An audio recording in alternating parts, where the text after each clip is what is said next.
this is Robyn and welcome to mypinkstamper.com. If you're new to my channel, welcome. I'm so happy to have you here. If you're one of my returning viewers, thank you so much for coming back. It means so much to me. Okay, you guys, I have really the most amazing technique for you today and a really fun and simple card. It's a simple card, but I'm going to show you a really fun technique that you can do with some of your thinlits that have, well, really any of your thinlits you can do this technique with. We're going to make our own embossed background without using an embossing folder. We're also going to be watercoloring a little bit using some of our reinkers, and I've shown that before in another video, but I'm going to show it again today. So we will go ahead and jump right in and get started. If you're new to my channel, you can find me directly on my website, mypinkstamper.com. You can also order anything you see here directly from my shopping page, mypinkstamper.stampinup.net. If you're one of my new customers, I send you out a full set of catalogs along with a hand-stamped thank you card because I am so thankful and grateful for my amazing customers. Okay, so let's go ahead. What should I do first? Let's go ahead and start with our big shot work first, and then we'll do all the watercoloring and the specifics of the actual card after. But I'm so excited to share the technique that I'm going to share with you today. So the stamp set I'm using is Perennial Birthday, but we're not going to be using this till the second half of this video tutorial. I have pulled out Eclectic Layers. This is a set that coordinates with our Oh So Eclectic stamp set. You can get them in a bundle and save 10%, or you can just get the set. And I pulled out this wonderful background that cuts out these diamonds, but I'm going to use this for embossing. And I'm going to show you how you can do that with your Big Shot without having an embossing folder. So I'm using our regular platform here. This is the regular platform that comes with your Big Shot, and I have the thin adapter. It has been removed. I have our standard cutting pad right here. I'm using both of them, but I have one on the bottom. The next thing you're going to do is you're going to use one of our silicone sheets. If you ever wondered what you can use these silicone sheets for, you can use them for the embossing paste, for just a ton of things actually. But we're going to add one more thing to your list of what you can do with your silicone sheets. So I'm just going to use this one here, and I'm just going to take a piece. This is just an example for you all. I'm going to take just one piece and I'm going to put this just right in the center. This is to show you the look you can get with just one silicone craft sheet. It doesn't seem like it's doing much when you run it through. It seems really soft and you think, oh, is that even doing anything? Well, this is giving you a light textured embossed background. You see that? It's just lightly textured. Now I'm going to show you how to get the dynamic impression that you would with one of our dynamic embossing folders. And they're called dynamic because they are dynamic. You can just get a thicker look with them. Okay, so what I have here is another one of my well-loved craft silicone sheets, and I'm going to double them up. If you don't have two and you're using a smaller one, you may be able to just fold this in half. But I'm going to add one on top of the other, and I'm going to add my paper. Now this is Island Indigo. We're using this actually on the card.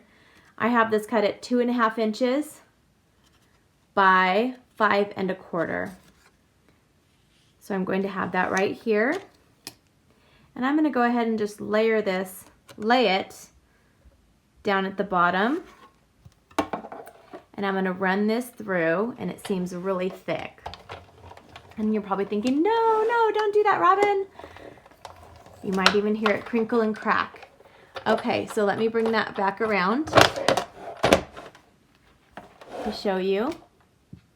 Oops. Let me adjust this for you. All right. Now watch this. Ding! You think that it might actually cut it out because it's pretty thick, but look what it does. It gives the really thick, and it did not cut it through. It did not cut through. It's the thick, dynamic embossing background that so many of us want on our embossed background papers. So now you know how to do it yourself. You can use flowers, leaves, shapes. At Christmas, this would be really pretty with the snowflakes. There's a lot you can do with it. So I'm just going to line this up because I want the whole entire strip. This is going on my card. Like I said, I want the whole entire strip to have this background on it. Isn't that so fun? And I'm just going to carefully, and I'm carefully doing it because it's really in there, you know. You've got to be careful when you pull it out. So I have the second. And now I'm going to run it through again and possibly even a fourth time on the top. But every time I go through, I just love this. I love embossing. It's so much fun. Okay. Take that off here. And I think I might do, I should have turned off my computer. Sorry about that. That did cut through just a little bit right there, so I'm going to be very careful. And if I wanted to, I could do one more just to get the edges, but I'm not. I'm actually fine with it like this. So this is very embossed for my background. I'm going to set that aside. Now, while I have my big shot out, I'm going to go ahead. There's only one item, I believe, that I'm cutting on this.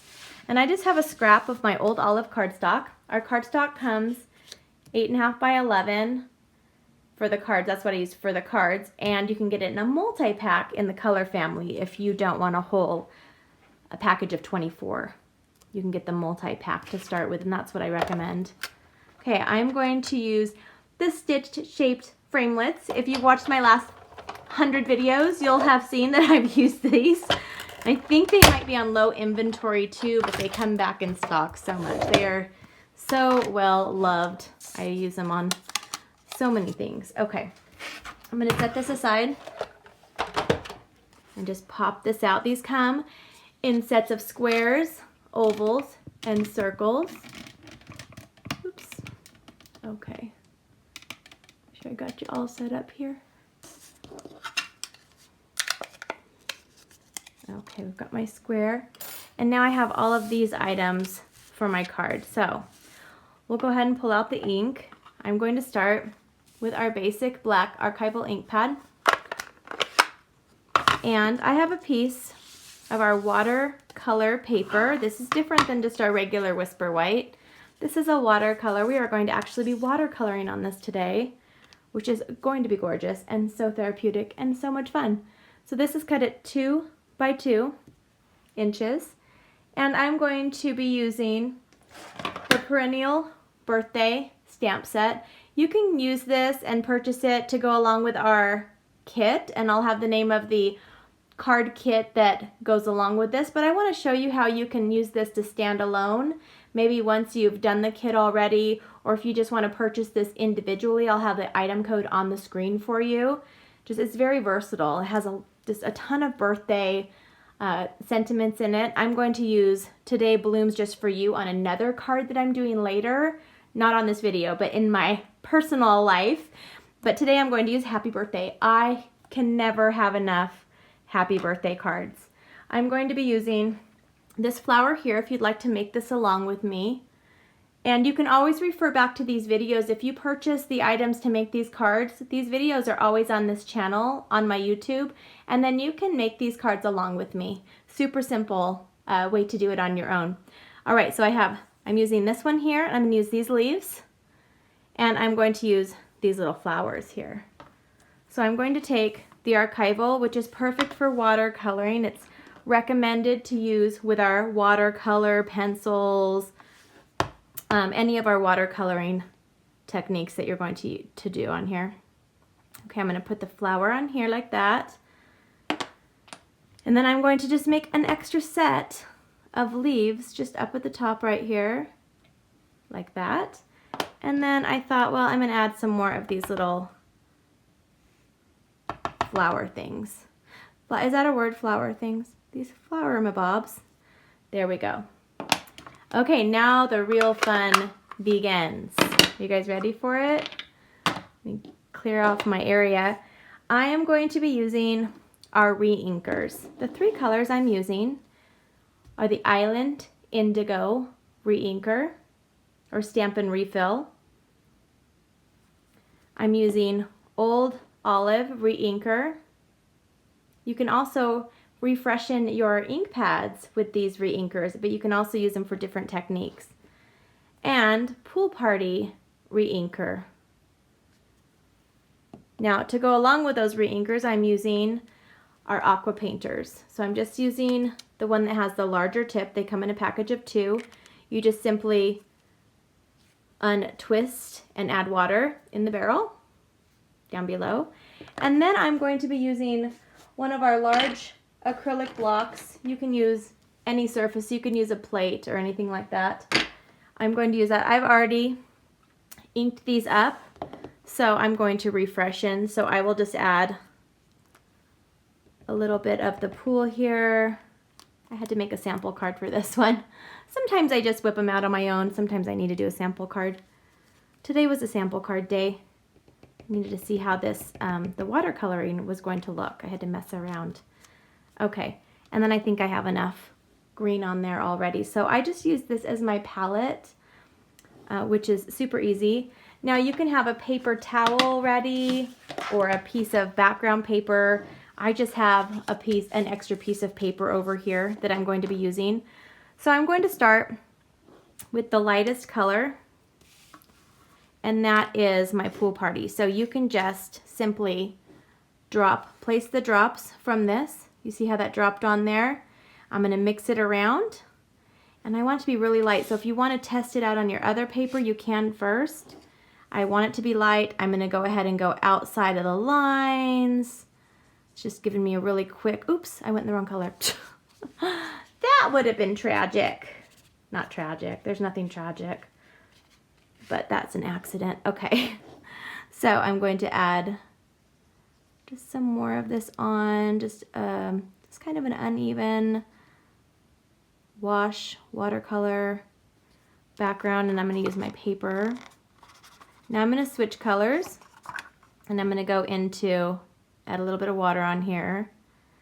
You can make multiple of these cards. I'm going to try my background to see if I've got the right color. I think I want it a little bit darker.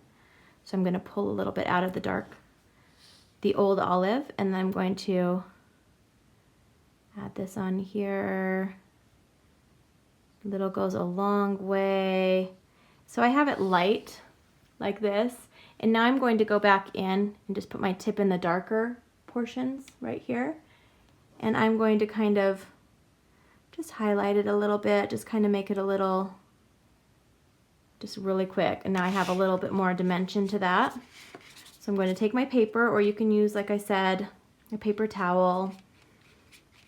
All right, so it's clean enough. And now I'm going to use this color. This is the Island Indigo, and just a little bit. It goes a long way on this one. This one's a really dark color.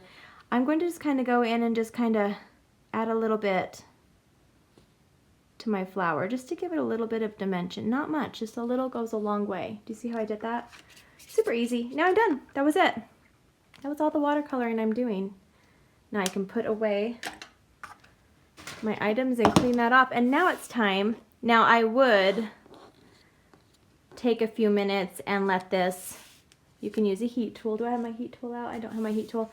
You can just let this air dry, or you can use our heat tool and speed up the process. But I'm going to go ahead and start putting the card together. So right here I have a piece of our thick Whisper White cardstock. This is cut at 5.5 by 8.5 inches, and I've scored it at 4 1/4 using our Stampin' trimmer. And I'm just going to fold this in half, like so.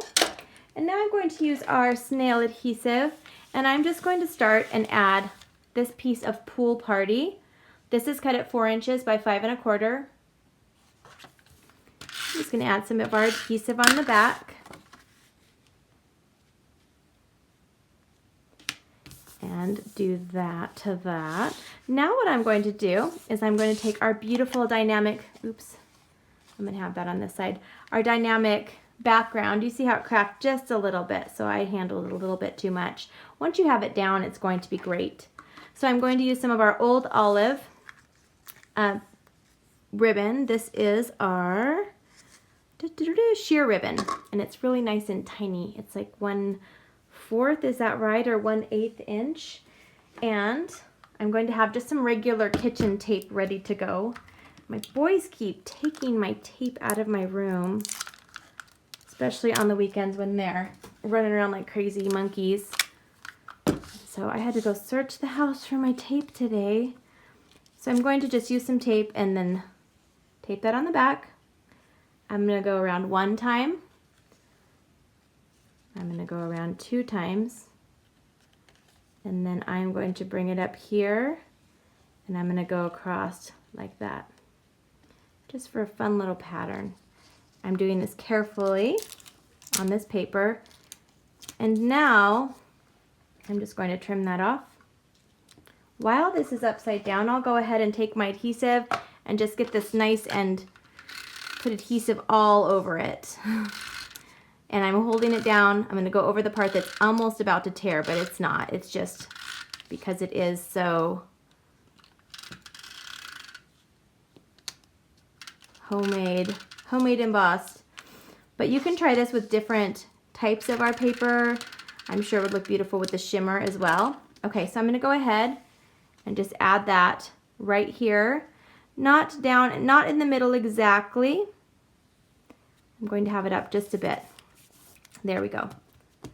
So I have this down like so. Okay, and now I'm going to take our Island Indigo ink pad. I need to remember to mute. And then I'm going to take the happy birthday sentiment from that. I accidentally got some on the edges today. Okay, just make sure you don't have any on the edges. And I'm going to stamp this in the middle. Press down firmly without rocking and lift up. If you rock, you might catch some ink that may have picked up on the edges if you're not careful. And that's okay. It shows that it's homemade and made just for them. So now I'm going to take these 2 pieces and I am going to put adhesive just kind of on half of this one. And I'm going to stagger it like this, just so the green shows up behind it like that. Now I'm going to use our Stampin' Dimensionals, flip this over, and I'm going to put them in all of the corners. Try to overlap so it touches the white a little bit.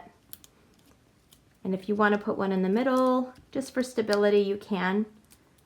Try to take that off. All right. Now I'm going to add that on here, and I have a beautiful, whoops, I didn't realize how zoomed that was, a beautiful card for a family or a friend member. And here's the other one that I made. I hope you have a wonderful day. Thank you so much for visiting me today. Don't forget I blog daily on mypinkstamper.com/blog, or you can just go to mypinkstamper.com and click on blog. Have a wonderful day. I'll see you soon. Bye-bye.